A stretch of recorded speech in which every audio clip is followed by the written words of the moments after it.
എനിക്ക് ഒന്ന് നമ്മളിപ്പോ വന്ന് ഒരാഴ്ച കഴിയുമ്പോൾ നമ്മൾ എല്ലാവരും നമുക്ക് ചിലപ്പോഴൊക്കെ ഇവിടെ ക്യാമറ ഉണ്ടെന്നും മൈക്കുണ്ട് നമ്മൾ ഓർക്കുന്നത്. അപ്പൊ ആ സമയങ്ങളിലൊക്കെ പറയാൻ പാടില്ലാത്ത കാര്യങ്ങളൊക്കെ ചില പറഞ്ഞു പോകുന്നതാണ്. പിന്നെ ഓർക്കുമ്പോഴാണ് മനസ്സിലാവുന്നത് ക്യാമറ ഉണ്ടായിരുന്നു, അത് കേട്ടില്ല, ഇത് പുറത്തു പോകും എന്നുള്ളത്. അപ്പൊ എനിക്ക് അതിൽ ഒന്ന് തോന്നിയിട്ടുള്ളത് രേണു ചേച്ചിയുടെ കാര്യമാണ്. ഒരു മോർണിംഗ് ആക്ടിവിറ്റി ഉണ്ടായിരുന്നു നമ്മുടെ ഹൈജീന്റെ കാര്യത്തില്. അപ്പം ഞാൻ രേണു ചേച്ചിയുടെ പേരിന്റെ കാര്യം ഞാൻ പറഞ്ഞിട്ടുണ്ടായിരുന്നു.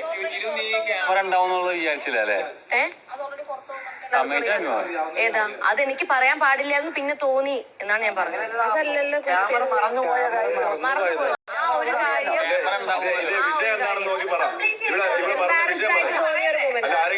നമ്മുടെ ഇടയിൽ നിൽക്കണം, നമ്മള് ഹൈജീൻ ശ്രദ്ധിക്കണം എന്ന് ഓർത്തിട്ടാണ് ഞാൻ ആ കാര്യം പറഞ്ഞത്. അപ്പൊ അതൊന്നും ഞാൻ ഓർക്കുന്നില്ല. പുറത്തു പോയി എനിക്ക് ചമ്മയല്ല, എനിക്ക് പിന്നീട് അത് ചമ്മലായി മാറി. അതാണ് ഞാൻ പറഞ്ഞത്. കേട്ടില്ല. അപ്പൊ ക്യാമറയ്ക്ക് മുന്നിലായിട്ട് പറയണതാണ്.